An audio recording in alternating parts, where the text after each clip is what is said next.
അങ്ങേയറ്റം സന്തോഷത്തോടു കൂടിയാണ് നിങ്ങളോടൊപ്പം ഞാനും നിൽക്കുന്നത്.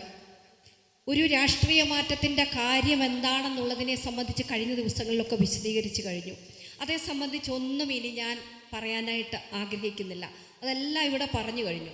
എപ്പോഴും അന്തസ്സോടെ തല ഉയർത്തി നമ്മുടെ അഭിമാനത്തെ ചോർന്നു പോകാതെ അഭിമാനത്തോടെ ഓരോ ചുവടും മുന്നോട്ട് പോകാനുള്ള ധൈര്യവും തൻ്റെ ഇടവും ഈ നാട്ടിലെ ഓരോ സ്ത്രീക്കും പുരുഷനും ഉണ്ടാകണം. കുട്ടികൾക്കും അമ്മമാർക്കും സഹോദരിമാർക്കും എല്ലാം ഉണ്ടാകണം. ഏത് പാവപ്പെട്ടവനും ഏത് പണക്കാരനായാലും എല്ലാ മനുഷ്യരും ഒന്നുപോലെയാണ്. ഏത് ജാതി മതസ്ഥരും ഒന്നുപോലെയാണ്. നമ്മൾ രാഷ്ട്രീയമായിട്ട് പറയുമ്പോൾ വോട്ട് ബാങ്കിന് വേണ്ടിയിട്ടുള്ള ജാതി മതചിന്തകൾ കുത്തിത്തിരികെ കയറ്റിക്കൊണ്ടുള്ള ആ പ്രവർത്തനങ്ങളെ തള്ളിക്കളയാൻ ഈ നാട്ടിലെ മുഴുവൻ ജനങ്ങളും ഉണ്ടാകണം. ഒരു കോംപ്രമൈസും ഇത്തരം കാര്യങ്ങൾക്കുണ്ടാകരുത്. തെരഞ്ഞെടുപ്പ് എടുക്കുമ്പോൾ പലപ്പോഴും വർഗീയതയും രാഷ്ട്രീയതയും അത് കൂട്ടിക്കലർത്തിക്കൊണ്ട് മത ചിന്തകളും ജാതി ചിന്തകളും ഉണ്ടാക്കി ഈ മനുഷ്യ സമൂഹത്തിനെ ഭിന്നിപ്പിച്ചുകൊണ്ട് വോട്ട് ബാങ്ക് നേടാൻ വരുന്നവരെ തിരസ്കരിക്കാൻ നമുക്ക് തൻ്റെ ഇടമുണ്ടാകണം. ഈ നാട്ടിലെ ജനങ്ങൾ പ്രബുദ്ധരായിട്ട് വരണം. കുറേ നാൾ ഞാനും നിങ്ങളുടെ കൂടെ ജനപ്രതിനിധിയായിട്ട് ഇരുന്നിട്ടുള്ളതല്ലേ. അന്നത്തെ പാർട്ടി എനിക്ക് ഒരു സ്ഥാനാർത്ഥിത്വം തന്നപ്പോഴൊക്കെ ഈ നാട്ടിലെ ഓരോ ജനങ്ങളോടും ഒപ്പം ജാതിയോ മതമോ നോക്കാതെ അതിൻ്റെ ആവശ്യമില്ല. മനുഷ്യൻ്റെ പ്രശ്നങ്ങൾ, ഓരോ ആളിൻ്റെയും സങ്കടകരമായിട്ടുള്ള പ്രശ്നങ്ങൾ കേട്ട് സാധിക്കാവുന്നത് ചെയ്യാനുള്ള പ്രവർത്തനം തന്നെയാണ് നടത്തിയിട്ടുള്ളത്. അധികാരമോഹമെന്ന് ആക്ഷേപിച്ചാൽ അധികാരം സ്വന്തം കാര്യത്തിന് ഉപയോഗിക്കുന്നവരുടെ വാക്കുകളാണ് വന്നിട്ടുള്ളത്. അതാണ് എനിക്കതിന് പറയാനുള്ള മറുപടി. ഈ കാലം അത്രയും നിങ്ങളോടൊക്കെ ഞാൻ ആരുടെയെങ്കിലും കൊടി ചോദിച്ചിട്ടുണ്ടോ? നിങ്ങൾ ഏത് പാർട്ടിക്കാരാണെന്ന് എൻ്റെ വീട്ടിലെ ഔട്ട് ഹൗസിലായിരുന്നല്ലോ ഓഫീസായിട്ട് പ്രവർത്തിച്ചിരുന്നത്. ഏതെങ്കിലും മനുഷ്യർ നിങ്ങൾ ഏത് പാർട്ടിയിൽ നിന്ന് വന്നതാണെന്ന് ചോദിച്ചിട്ടുണ്ടോ? ഒരാൾ പറയട്ടെ, ഏത് ജാതി മതസ്ഥരാന്ന് ചോദിച്ചിട്ടുണ്ടോ? എത്രയോ പാവപ്പെട്ട മനുഷ്യർ, ഇത് തൊട്ടപ്പുറത്തല്ലേ എൻ്റെ വീട്. എത്ര മനുഷ്യരാണ് ഓരോരോ ആവശ്യങ്ങളായിട്ട് വരുന്നത്. നമ്മളാരെങ്കിലും വലിയ ആൾക്കാരാണോ? നമ്മളൊന്നും വലിയ ആളല്ല. നമുക്ക് വരുന്ന ആ അധികാരങ്ങൾ ഈ നാട്ടിലെ ജനങ്ങളുടെ പ്രശ്നങ്ങൾ പരിഹരിക്കാൻ, നാട്ടിലെ ജനങ്ങൾ ആഗ്രഹിക്കുന്ന വികസന പ്രവർത്തനങ്ങൾ ചെയ്യാൻ വേണ്ടിയിട്ടുള്ളതാണ്. അത് സമയം കളയാതെ ചെയ്യണം. ഓരോ മിനിറ്റും വിലപ്പെട്ടതാണ്. സങ്കടം തോന്നുന്നുണ്ട്. 2021 മുതൽ 26 വരെയായ ഈ കാലഘട്ടത്തിൽ നിങ്ങളെല്ലാവരും സാക്ഷിയാണല്ലോ. നിങ്ങളൊക്കെ ഈ നാട്ടിലെ ജനങ്ങൾ സാക്ഷിയാണല്ലോ. ഒരു ധനകാര്യമന്ത്രിയായി ഇരിക്കുന്ന ഒരു മണ്ഡലത്തിൽ ഇങ്ങനെയാണോ വരേണ്ടത്? ഇപ്പോൾ ഞാൻ ഒരുപാട് കാര്യം പറഞ്ഞു. ഇനി എത്രയോ യോഗങ്ങളുണ്ട്, അതിലെല്ലാം പറയാം. വെല്ലുവിളിക്കുന്നു. എന്ത് കാര്യം ചെയ്തു ഈ 5 വർഷമായിട്ട് ഇവിടുത്തെ ധനകാര്യമന്ത്രി എന്ന് പറയണം. ചെട്ടിയാരരികത്ത് പാലത്തിൻ്റെ ഒരു വീഡിയോ ഇട്ടിട്ടുണ്ട്. ഇപ്പം നിങ്ങൾ കണ്ടോ? ലജ്ജയില്ലേ എന്ന് നോക്കിയേ. ഇവിടുത്തെ ചാനലുകളിൽ മുഴുവൻ കഴിഞ്ഞ തവണ നിങ്ങളോടൊപ്പം നിന്നുകൊണ്ട് ഞാൻ പറഞ്ഞിട്ടില്ലേ, ചെട്ടിയാരരികത്ത് പാലത്തിന് 10.46 കോടി രൂപ അന്ന് സുധാകരൻ മിനിസ്റ്റർ ഇരുന്നപ്പോൾ പോയി ഇടപെട്ട് വാങ്ങിച്ചു. അതിനു മുമ്പ് ഉമ്മൻചാണ്ടി ഗവൺമെൻറ്റിൻ്റെ കാലത്ത് മറ്റൊരു RIDF ഫണ്ട് ഉപയോഗിച്ചുകൊണ്ട് ബഹുമാനപ്പെട്ട MP രശ്മി അടക്കം ഇവിടെയുണ്ട്, ജില്ലാ പഞ്ചായത്തിലിരിക്കുമ്പോൾ അതുവഴി ഒരു വലിയ പരിശ്രമവും മണ്ണ് ടെസ്റ്റും ഒക്കെ നടത്തിയിരുന്നു. പക്ഷെ അതിലെ ഫണ്ട് വരാൻ പറ്റിയില്ല. പിന്നീട് ഞാൻ വീണ്ടും തുടർന്ന് വന്നു കഴിഞ്ഞപ്പോൾ തീർച്ചയായിട്ടും കിഫ്ബി പദ്ധതികൾ വന്നപ്പോൾ അതിനകത്ത് ഉൾപ്പെടുത്തിക്കൊണ്ട് ആ പാലം പൂർത്തീകരിച്ചതല്ലേ. ചെറിയൊരു മിനുക്കുപണി മാത്രമേ ഉണ്ടായിരുന്നുള്ളൂ. കോവിഡ് വന്നില്ലായിരുന്നെങ്കിലും, അന്ന് പെരുമാറ്റച്ചട്ടം വന്നില്ലായിരുന്നെങ്കിലും അന്നത് ഉദ്ഘാടനം ചെയ്യില്ലേ. ഇപ്പം അതൊരു വലിയ മേനി നടിച്ച് ഇനി ഓരോന്നോരോന്ന് എണ്ണിപ്പറയും. എൻ്റെ മനസ്സിൽ 1 മുതൽ അവസാനം വരെ ചെയ്തിട്ടുള്ളതുണ്ട്. ഇത് വെറുതെ അല്ല, ഹാർഡ് വർക്ക് ചെയ്തിട്ടുണ്ടാക്കിയ കാര്യങ്ങളാണ്. ഞാൻ അക്കാഡമിക് ജീനിയസ് ഒന്നുമല്ല. ഞാൻ നിയമബിരുദാനന്തര ബിരുദം എടുത്തിട്ടുള്ളൊരു ചെറിയ ആളാണ്. അദ്ദേഹവും അത് തന്നെയായിരിക്കാം. ഞാൻ എന്തുകൊണ്ടാണിത് പറയുന്നതെന്ന് കൂടുതൽ വിശദീകരിക്കേണ്ടതില്ല. തീർച്ചയായിട്ടും നല്ല ഇടപെടലിലൂടെ ഏത് അധികാരം വന്നാലും സമയബന്ധിതമായിട്ട് മനുഷ്യന് നാട്ടിലേക്ക് ആവശ്യമുള്ള കാര്യങ്ങൾ എത്തിക്കണം. എനിക്കിപ്പോൾ ചിലപ്പോൾ തോന്നാറുണ്ട്, ഇവിടെ മുതുകാടിൻ്റെ വലിയ മാജിക്ക് വല്ലതും നടക്കുന്നുണ്ടോ എന്ന്. എന്തെന്നറിയോ, നേരത്തെ ആരോ ഇവിടെ സൂചിപ്പിച്ചല്ലോ, ഇവിടെ ബസ് സ്റ്റാൻഡ് വരുന്നു എന്ന്. ഇവിടുത്തെ ഒരു കൗൺസിലറുടെ ഉൾപ്പെടെ ഉള്ള വീഡിയോ നിങ്ങളൊന്ന് നോക്കിക്കോ. ഇവിടുത്തെ മീഡിയയിൽ കൂടെ വരുന്നുണ്ട്, കാണുന്നുണ്ട്. ഞാനും വിചാരിച്ചതാ ഈ ഒരു 1-2 മാസം കൊണ്ട് എങ്ങനെയാണ് എയർപോർട്ട് പോലെ ഒരു ബസ് സ്റ്റാൻഡ് ആക്കുക എന്ന്. നിങ്ങൾക്കറിയാമോ, ഞാൻ കഴിഞ്ഞ തവണ, അതായത് കഴിഞ്ഞ സർക്കാരിൻ്റെ കാലത്ത് ജയിച്ചു വന്നപ്പോൾ ഈ കിഫ്ബി പദ്ധതികളൊക്കെ വന്നപ്പോൾ ഇവിടെ മുനിസിപ്പാലിറ്റി ആയത് UDF ഗവൺമെൻറ്റിൻ്റെ കാലത്താണ്. അന്നും ഞാൻ MLA ആയിരുന്നു. ഇവിടെ മുനിസിപ്പാലിറ്റി ആക്കി. ആ മുനിസിപ്പാലിറ്റിക്ക് വേണ്ട എല്ലാ ക്രമീകരണങ്ങളും ചെയ്യാൻ ടൗൺ പ്ലാനറെ കൊണ്ട് അതിമനോഹരമായിട്ടുള്ള ഒരു ഡിസൈൻ എല്ലാം തയ്യാറാക്കിച്ചു. പക്ഷേ ദൗർഭാഗ്യകരമെന്ന് പറയട്ടെ, ഇവിടുത്തെ മുനിസിപ്പാലിറ്റി അതിന് മുൻകൈ എടുത്തില്ല. ആ ഇറിഗേഷൻ വകുപ്പിൻ്റെ 5 ഏക്കർ സ്ഥലമുണ്ട്. ഞാൻ കാണാപ്പാടം പറഞ്ഞുതരാം. ഹാർഡ് വർക്ക് ചെയ്ത് പഠിച്ച കാര്യങ്ങളായതൊക്കെ. ഒരു ജനപ്രതിനിധിയായിട്ടിരുന്ന് ചുമ്മാ ഇരുന്നാൽ പോരാ, ഓരോ മേഖലകളും അറിയാൻ വയ്യെങ്കിൽ ആദ്യം മുതൽ കണ്ടും കേട്ടും പഠിച്ച് ചോദിച്ച് മനസ്സിലാക്കണം. അവിടെ ഒരു 3 ഏക്കർ വിട്ടുതരാൻ വേണ്ടി പിറകെ പോയതാണ്. പിറകെ പോയി. പക്ഷെ ഞാനൊരു MLA മാത്രമായിരുന്നു. മന്ത്രിയായപ്പം എളുപ്പമല്ലേ. അദ്ദേഹം വന്നിട്ടിപ്പോൾ 1.5 വർഷം മുമ്പെന്തോ അത് മാറ്റിക്കിട്ടി. പക്ഷേ ഇങ്ങനെ പ്രസംഗിച്ചിട്ട് വലിയ തോതിൽ ഫ്ലക്സ് വെച്ചിട്ട് ഇത് അനുവദിച്ചു. ഈ ഗണപതി ക്ഷേത്രത്തിൻ്റെ അവിടെ 5 കോടിയുടെ ഫ്ലക്സ് ഇരുന്നിട്ട് എത്ര നാളായെന്നറിയോ? എത്ര കോടി രൂപ ഇവിടെ ഉണ്ടെന്നറിയോ? ടൂറിസം വകുപ്പുമായി ബന്ധപ്പെട്ട് പിൽഗ്രിം ടൂറിസം ആക്കാൻ വേണ്ടിയിട്ടുള്ള നിരവധി കാര്യങ്ങൾ ചെയ്യാൻ പാടില്ലേ? എത്ര അധികാരമാണുള്ളത്? ചുറ്റുവട്ടത്ത് ഒരുപാട് പേർ കൂടി നിന്നാൽ ജനങ്ങൾക്ക് നേരിട്ട് കാണാൻ കഴിയില്ല. നമ്മളൊക്കെ മനുഷ്യർക്ക് വേണ്ടിയാണ് ചെയ്യുന്നത്. ഈ നാട്ടിലെ ജനങ്ങളല്ലേ വലുത്. അതിനകത്ത് രാഷ്ട്രീയം നോക്കേണ്ടതില്ല. ഏതു മനുഷ്യൻ്റെ പ്രയാസങ്ങൾ വന്നാൽ ഈ ട്രാഫിക് ബ്ലോക്ക് ഒഴിവാക്കാൻ എന്ത് പ്രയാസപ്പെട്ടിട്ടാണ് 59.46 കോടി രൂപ അനുവദിപ്പിച്ച് എല്ലാ ക്രമീകരണങ്ങളും നടത്തി ചെറിയൊരു ദൂരം കടക്കാർക്ക് ബുദ്ധിമുട്ടില്ലാതെ ഇപ്പം വെഞ്ഞാറമൂട് പണിയുന്നുണ്ട്. അതിൻ്റെ താഴെയെല്ലാം പാർക്കിങ് പറ്റും. കടകളിൽ കയറേണ്ടവർക്ക് അവർക്കിടാം. അത് ഒഴിവാക്കിയില്ലേ ഈ ഗവൺമെൻറ് വന്നപ്പം? ഇപ്പം ധനകാര്യമന്ത്രി വന്നിട്ട് അത് ഒഴിവാക്കിയില്ലേ? ബൈപ്പാസ് വരുമെന്ന് 5 വർഷം കൊണ്ട് പറയല്ലേ. ഞാനതാണ് പറഞ്ഞ മുതുകാടിൻ്റെ മാജിക്ക് ഇവിടെ നടക്കുകയാണോ എന്ന്. ഇതുപോലെ വരുന്നു എന്ന് പറയുമ്പോൾ എല്ലാവരും എവിടെയാണെന്ന് തോന്നും. വലിയ തോതിൽ AI ഉപയോഗിച്ചോ അല്ലെങ്കിൽ കമ്പ്യൂട്ടർ ഉപയോഗിച്ചുകൊണ്ട് മനോഹരമായ എൻ്റെ വക്കീൽ ഓഫീസ് തൊട്ടപ്പുറത്താണ്.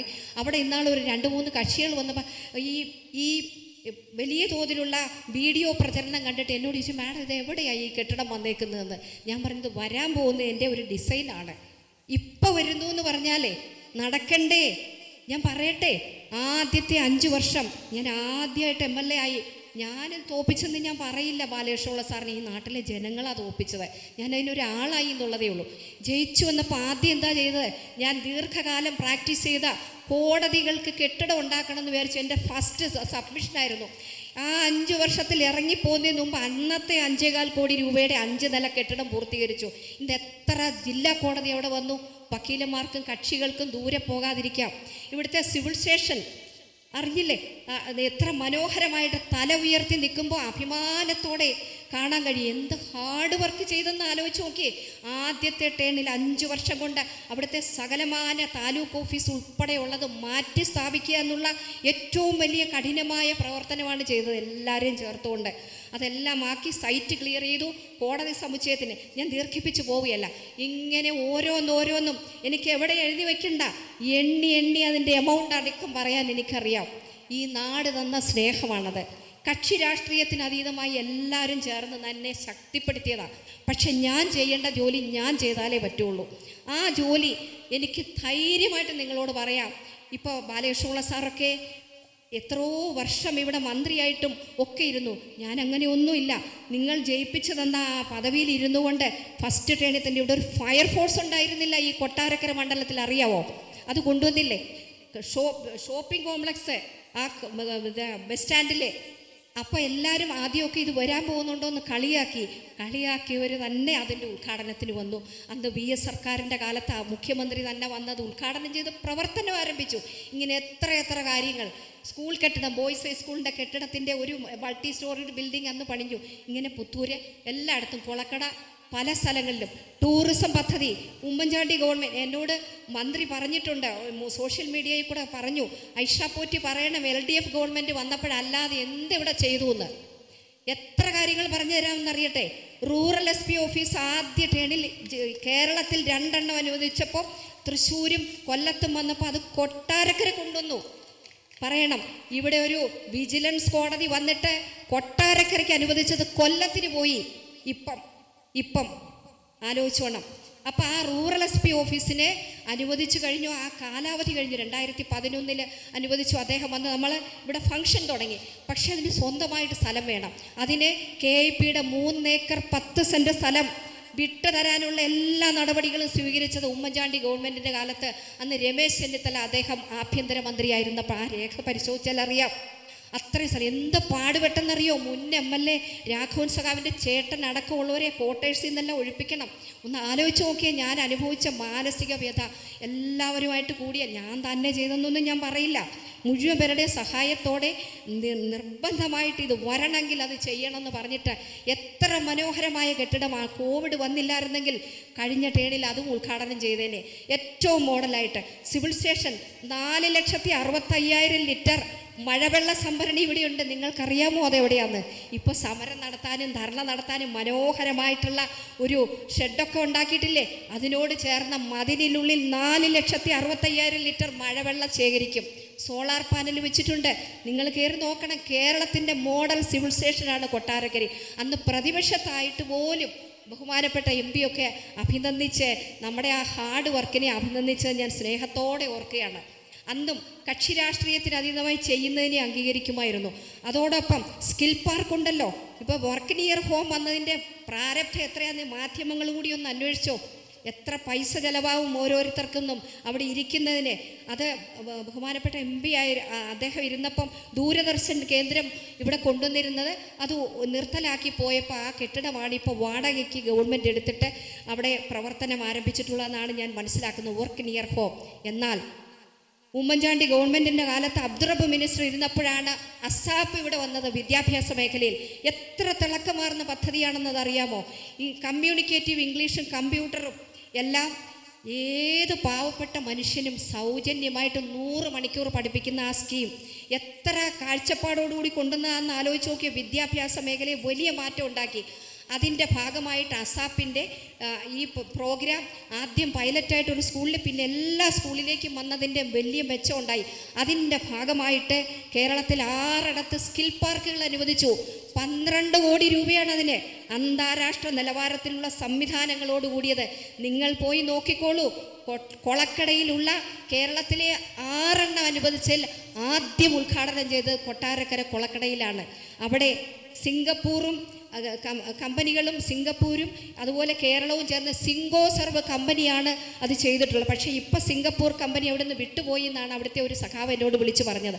അങ്ങനെയില്ല, അമേരിക്കക്കാർക്ക് വരാം, US നിന്ന് വരാം, അതുപോലെ ബ്രിട്ടനിൽ നിന്ന് വരാം, ജർമ്മനിയിൽ നിന്ന് വരാം. ഏത് രാജ്യങ്ങളിലുള്ള ഏത് കമ്പനിക്കാർക്കും നമ്മുടെ ഈ സ്കിൽ പാർക്ക് ഉപയോഗിക്കാം. അതാണ് അതിൻ്റെ ലക്ഷ്യം. കഴിഞ്ഞ ഗവൺമെൻറ്റിൻ്റെ കാലത്ത് തന്നെ ആദ്യം ഉമ്മൻചാണ്ടി ഗവൺമെൻറ്റിൻ്റെ കാലത്ത് അത് അനുവദിച്ചു. അതിൻ്റെ സൈറ്റ് ക്ലിയറൻസ് ഒക്കെ ആയി വന്നു. കെട്ടിടങ്ങൾ പൊളിച്ചു മാറ്റണം, അതെല്ലാം വിദ്യാഭ്യാസ വകുപ്പിൻ്റെ സ്ഥലം. ആ സൈറ്റ് ക്ലിയറൻസ് കൂടാതെ നിങ്ങൾ ആലോചിച്ച് നോക്കി, ഇന്നായിരുന്നു അതെങ്കിൽ ഇത് ഈ കാലത്തെങ്ങാൻ നടക്കുമോ? 2 കേസാണ് നിരോധനം വന്നത്.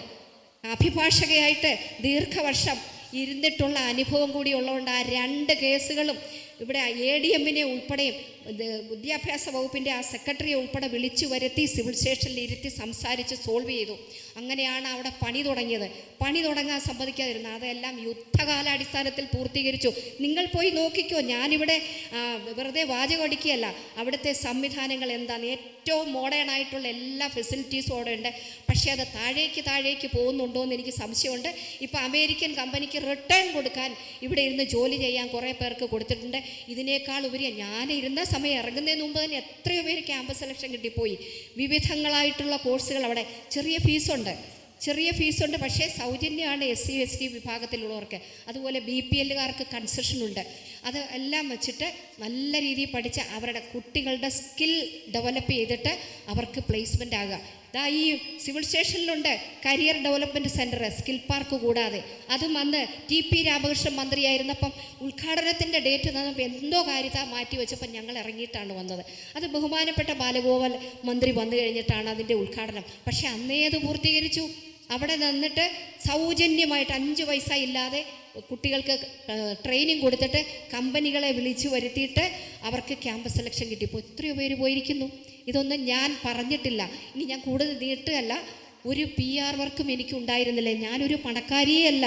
എനിക്കെൻ്റെ കുടുംബത്തിൽ നിന്ന് കിട്ടിയ സ്വത്ത് നിങ്ങൾ നോക്കി ഒരു ഓടിട്ട പഴയ 130 വർഷത്തിലധികം 1900 മുമ്പുള്ളൊരു വീട് ഞങ്ങൾക്ക് വീട്ടുകാർ വാങ്ങിച്ചു തന്നിടത്താണ് ഞാൻ താമസിക്കുന്നത്.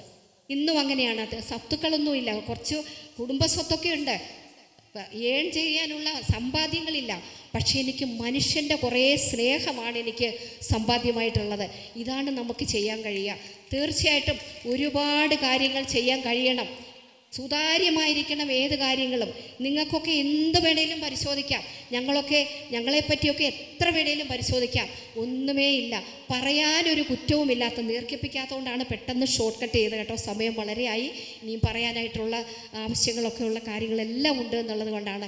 ഒരു കാര്യം ഞാൻ പറയുകയാണ്, എന്നെ കേട്ടുകൊണ്ടിരിക്കുന്ന കോൺഗ്രസിൻ്റെ പ്രവർത്തകർ, നേതാക്കൾ, ഞാൻ നേതാക്കളുടെ കാര്യമല്ല പറയുന്നത്, അവരെപ്പോഴും വളരെ എന്നേക്കാൾ നന്നായിട്ട് പറയുന്നവരാണ്. ഇവിടെയുള്ള ഓരോ മനുഷ്യരോടും ഓരോ പ്രവർത്തകരോടും എനിക്ക് അഭ്യർത്ഥിക്കുവാനായിട്ടുള്ളത്, ഈ വരുന്ന സമയം, ചുരുങ്ങിയ സമയമേ ഉള്ളൂ, സമയം കളയാതെ ജനങ്ങളിലേക്ക് ഇറങ്ങിച്ചെന്ന് അമിത ആത്മവിശ്വാസം ഒന്നുമല്ലാതെ വളരെ ഹാർഡ് വർക്ക് ചെയ്തുകൊണ്ട് ജനമനസ്സുകളിലേക്ക് ഇറങ്ങിച്ചെന്ന് ഈ യഥാർത്ഥ കാര്യങ്ങൾ പറഞ്ഞ് മനസ്സിലാക്കിക്കൊണ്ട് UDFൻ്റെ നേതൃത്വത്തിലുള്ള ശക്തമായ ഒരു ഗവൺമെൻറ് കേരളത്തിൽ ഉണ്ടാകാൻ ഏറ്റവും കൂടുതൽ സീറ്റ് വാങ്ങിച്ച് 100-ലധികം സീറ്റ് വാങ്ങിച്ചുകൊണ്ട് നല്ലൊരു ഭരണമുണ്ടാകാൻ ഉള്ള പ്രവർത്തനങ്ങൾ നടത്തണം. വീടാന്തരം ഞാനും പണ്ട് പോയിട്ടുള്ളതാണ്, ഭവന സന്ദർശനം. അവിടെ പോയിട്ട് കാര്യങ്ങൾ പറഞ്ഞ് മനസ്സിലാക്കിയിട്ട് ഈ മാജിക്കുകൾ കണ്ണ് കെട്ടിച്ച് കളയരുത്, കണ്ണു തുറന്ന് നോക്കണേ എന്ന് പറഞ്ഞു കൊടുത്തുകൊണ്ട് ജാതിയും മതവും പറഞ്ഞ് ഭിന്നിപ്പിക്കാൻ വരുന്നവരോട് നോ കോംപ്രമൈസ് എന്ന് പറയാനുള്ള തൻ്റെ ഇടം നമുക്കുണ്ടാകണം. എല്ലാ മനുഷ്യരും ഒരുപോലെയാണ് ഏത് സാഹചര്യത്തിലും. അപ്പം അവരെയൊക്കെ ചേർത്ത് നിർത്തി, സ്ത്രീകളെ ചേർത്ത് നിർത്തി, ചെറുപ്പക്കാരുടെ നല്ല ഐഡിയാസൊക്കെ ചേർത്ത് വെച്ചുകൊണ്ട് ഏറ്റവും നല്ല രീതിയിലുള്ളൊരു പ്രവർത്തനവും നല്ലൊരു ഗവൺമെൻറ്റും വരണം. അതിന് നമുക്ക് എല്ലാ നല്ല എക്സ്പീരിയൻസ് ഉള്ളവർ വേണം, അതുപോലെ ചെറുപ്പക്കാർ വേണം, കുട്ടികൾ വേണം, സ്ത്രീകൾ വേണം, എല്ലാ വിഭാഗ ജനങ്ങൾ വേണം. താഴെത്തട്ടിലെ കഷ്ടപ്പെടുന്നവരുടെ അനുഭവങ്ങൾ പഠിക്കണം. ആ തരത്തിൽ പഠിച്ച് മനസ്സിലാക്കിയിട്ട് കഴിയാവുന്നത് വലിയ അത്ഭുതങ്ങളെന്നല്ല, മനുഷ്യ സാധ്യമായതെല്ലാം ചെയ്യാനുള്ള പ്രവർത്തനങ്ങളും ഏറ്റവും നല്ലൊരു മികച്ച ഗവൺമെൻറ്റും ഈ വാചകങ്ങളിലൂടെയും കണ്ടമാനം പണം ചെലവാക്കി വലിയ 100 കോടിയുടെ ബസ്സും ഒക്കെ വാങ്ങിക്കൊണ്ടോ അല്ലെങ്കിൽ ഒരുപാട് പണം ചെലവാക്കിക്കൊണ്ട് യാത്ര നടത്തിക്കൊണ്ടും പിന്നെ ചെടിച്ചട്ടി എടുത്ത് അടിച്ച് രക്ഷിക്കാതെയും ഒക്കെ നമുക്ക് ഒരുപാട് കാര്യങ്ങൾ ചെയ്യണം. പിന്നെ ഇന്നലത്തെ ബഡ്ജറ്റിൽ ഞാൻ കണ്ടിരുന്നു, ഇവിടെ നേരത്തെ സൂചിപ്പിച്ച പോലെ ഡ്രോൺ പാർക്കും ഹെലിപ്പാഡും ഒക്കെ വരും, നല്ല കാര്യമാണ്. പക്ഷേ അതോടൊപ്പം കഠിനാധ്വാനം ചെയ്ത 90 കോടി രൂപ ഇവിടുത്തെ താലൂക്ക് ആശുപത്രിക്ക് അനുവദിപ്പിച്ചത് കഴിഞ്ഞ ഗവൺമെൻറ് കാലത്ത് ശൈലജ ടീച്ചറിനെയും അന്നത്തെ ഇപ്പോഴത്തെ മുഖ്യമന്ത്രിയെല്ലാം പോയി കണ്ട് മുനിസിപ്പാലിറ്റി കൊടുത്ത് തള്ളിയപ്പം ഞാൻ വേറെ തയ്യാറാക്കി കൊണ്ടുപോയി അവിടെ കൊടുത്ത് MLA ക്വാർട്ടേഴ്സിൽ 3 മണിക്കൂറിലധികം KSEBയുടെ എഞ്ചിനീയറോട് സംസാരിച്ച് ഡിസൈൻ കറക്റ്റാക്കിയിട്ടാണ് ആ താലൂക്ക് ആശുപത്രി ബ്രിട്ടീഷ് മോഡലിലാക്കണമെന്ന് പറഞ്ഞ്, നിങ്ങൾ ആ ഓർഡർ എടുത്ത് നോക്കിയോ, അന്ന് മാധ്യമങ്ങൾക്ക് ഞാൻ കൊടുത്തതാണ്, അവരുടെ കയ്യിലെല്ലാം കാണും. അത് ബ്രിട്ടീഷ് മോഡലിലുള്ള സൗകര്യത്തോടെ 10 നില വാർഡ് ടവർ, ഒരു ഡയഗ്നോസ്റ്റിക് സെൻറ്റർ, ഒരു അഡ്മിനിസ്ട്രേറ്റീവ് ബ്ലോക്ക് അന്നേ തീർന്നിരുന്നു. അപ്പോൾ ആ തീർന്നത് ഉദ്ഘാടനം ചെയ്തു, ബാക്കി അവിടെ പൊളിച്ചിട്ടേക്കുവാണേ. ഈ ഹെലിപ്പാഡ് വരുമ്പോൾ ബാക്കിയുള്ള വലിയ മാജിക്കുകളെല്ലാം വന്ന് ഇങ്ങനെ മനുഷ്യൻ്റെ മനസ്സിലേക്ക് ദാ വരുന്നു എന്ന് പറഞ്ഞ് നമ്മളെ ഇങ്ങനെ ആവേശഭരിതരാക്കുമ്പോൾ കണ്ണീരോടെ കുറേ രോഗികൾ അവിടെ വരുന്നുണ്ടെന്നുള്ളത് മറക്കരുത്. ഒരുപാട് പേരുടെ പ്രയാസങ്ങളുണ്ട്. അതിന് ആശ്വാസകരമായിട്ടുള്ള നടപടി ഫാസ്റ്റായിട്ട് ചെയ്യാനുള്ള നടപടികൾ ഉണ്ടാകണം എന്നുള്ളതാണ്. റോഡുകൾ, കൊട്ടാരക്കര ശാസ്താംകോട്ട റോഡിൻ്റെ അവസ്ഥ BM ചെയ്ത് കഴിഞ്ഞായിരുന്നു ഇറങ്ങുമ്പോൾ, 22 കോടിയുടെയാണത്. കൊട്ടാരക്കര ശാസ്താംകോട്ട റോഡ് അത് ഇന്നും അവിടെ കിടക്കുക. ഇപ്പം കുറേശ്ശെ 5 വർഷമായപ്പോൾ എല്ലാ റോഡും മിനുക്ക് പണി ചെയ്യാൻ വന്നാൽ ഇലക്ഷൻ വരുമ്പോഴല്ല മനുഷ്യനോട് സ്നേഹം കാണിക്കേണ്ടത്, എപ്പോഴും സന്തോഷത്തോടെ ഇരിക്കാൻ കഴിയണം. കഷ്ടപ്പാടുള്ളവൻ വന്നാൽ എത്ര തിരക്കാണേലും ഒരു 2 മിനിറ്റ് അവർക്ക് വേണ്ടി പറയണം, എന്നാലേ നമുക്കൊരു സന്തോഷം ഉണ്ടാവുകയുള്ളൂ. അപ്പോൾ ഈ വാചകങ്ങളല്ലാതെ പ്രവൃത്തിയിലൂടെ കാണിച്ചുകൊണ്ട് ഏറ്റവും വേഗത്തിൽ എല്ലാ കാര്യങ്ങളും ചെയ്യാനും മനുഷ്യനെ ഒന്നായി കാണാനുമുള്ള ഒരു സംവിധാനം നമുക്കുണ്ടാകണം. അതിനു വേണ്ടിയിട്ടുള്ള ഒറ്റക്കെട്ടായിട്ടുള്ള പ്രവർത്തനങ്ങൾ ഉണ്ടാകണം എന്നാണ് എനിക്ക് ഏറ്റവും സ്നേഹത്തോടെ മുഴുവൻ പേരോടും അഭ്യർത്ഥിക്കുവാനായിട്ടുള്ളത്. പോലീസുകാർക്ക് തലവേദന ഉണ്ടാക്കുന്ന തരത്തിൽ കേസെടുക്കാൻ പറയാതിരിക്കുക, അങ്ങനെയൊക്കെയുള്ള നിരവധി കാര്യങ്ങൾ അതെല്ലാം നമുക്ക് ചെയ്തു തീർക്കാനായിട്ടുണ്ട്. തീർച്ചയായിട്ടും വലിയൊരു വിജയമുണ്ടാകണം. ഏറ്റവും സ്നേഹത്തോടെ പറയട്ടെ, ഗണപതി ക്ഷേത്രത്തിൻ്റെ മുമ്പിലാണ് നമ്മൾ നിൽക്കുന്നത്. ഈശ്വരാധീനമാണ് എല്ലാത്തിനും. നിങ്ങൾ നൽകിയ സ്നേഹം അതെനിക്ക് മറുപടി പറയാൻ വാക്കുകളില്ല. സത്യമായിട്ടും ഈ നാട്ടിലെ ജനങ്ങൾ എല്ലാവരും ചേർന്ന് കോൺഗ്രസിൻ്റെ നേതൃത്വത്തിൽ ഈ നൽകിയ സ്വീകരണം ഏറ്റവും സ്നേഹത്തോടെ ഞാൻ ഓർക്കുന്നു. ഇതെന്നിൽ കൂടുതൽ അർപ്പണ മനോഭാവം ഉണ്ടാകണം, കൂടുതൽ ഉത്തരവാദിത്തമാണ് എന്നിലേക്ക് തന്നിരിക്കുന്നതെന്നാണ് ഞാൻ വിചാരിച്ചിട്ടുള്ളത്. അതുകൊണ്ട് കൂടുതൽ ജാഗ്രതയോടെ നിങ്ങളോടൊപ്പം പ്രവർത്തിക്കാൻ, നിങ്ങളിലൊരാളായി പ്രവർത്തിക്കാൻ, മനുഷ്യരോടൊപ്പം ജാതി മതത്തിന് അതീതമായി പ്രവർത്തിക്കാൻ ഞാനും ഒരാളായിട്ടുണ്ടാകുമെന്ന കാര്യത്തിൽ സംശയമില്ല. എൻ്റെ PR വർക്കുകളൊക്കെ ഈ നാട്ടിലെ ജനങ്ങളായിരുന്നു ചെയ്തിരുന്നത്. ഞാൻ പണക്കാരിയല്ല, എനിക്ക് പൈസയുമില്ല. ഈ മാധ്യമങ്ങൾ എന്നോട് ദേഷ്യപ്പെടാൻ ആരെയും സുഖിപ്പിക്കാൻ പറയുമല്ല. നിങ്ങൾ ആലോചിച്ച് നോക്കിയോ, പത്രങ്ങളിലും TV-യിലും ഈ മാധ്യമങ്ങളിൽ കൂടിയാണ് ഞാനൊക്കെ ചെയ്തിട്ടുള്ള പ്രവർത്തനങ്ങൾ വന്നിട്ടുള്ളത്. എനിക്കിങ്ങനെ എപ്പോഴും കുറേ ആളെ വെച്ചിട്ടൊന്നും PR വർക്ക് ചെയ്യാൻ കഴിയുന്നില്ല. അതെല്ലാം ചെയ്തു തന്ന ഈ നാട്ടിലെ ജനങ്ങളാണ്, അതുപോലെ ഇവിടുത്തെ മീഡിയയാണ്. അവരോടൊക്കെയുള്ള നന്ദിയും പറയുന്നു. ഒരിക്കൽ കൂടി ഞാൻ ഇവിടെ കൂടിയിട്ടുള്ള എല്ലാവരോടും കോൺഗ്രസ് പാർട്ടി എനിക്ക് തരുന്ന സ്നേഹവും കരുതലും നല്ലപോലെ ഓർമ്മയുണ്ട്. ചിലർ കളിയാക്കി പറയും 4 ദിവസത്തേക്കേ ഉള്ളതെന്ന്. ഐഷാപ്പൊറ്റിക്ക് അതൊരു കാര്യമല്ലെന്ന് നിങ്ങൾ മനസ്സിലാക്കിയില്ലേ? എന്നെ ആരും കൂടുതൽ കരുതണമെന്നൊന്നുമല്ല, എനിക്കും അറിയാൻ കരുതാൻ. എല്ലാവരും എപ്പോഴും എല്ലാവരെയും കരുതിക്കോണമെന്നല്ല, നമ്മളെ കരുതാൻ കൂടെ പഠിക്കണം. അതുകൊണ്ട് ഒരിക്കൽ കൂടി പറയുന്നു, മുഴുവൻ പേർക്കും നിറഞ്ഞ സ്നേഹത്തോടെ അഭിവാദ്യങ്ങളും നന്ദിയും അർപ്പിച്ചുകൊണ്ട് എൻ്റെ വാക്കുകൾ ഉപസംഹരിക്കുന്നു. നമസ്കാരം.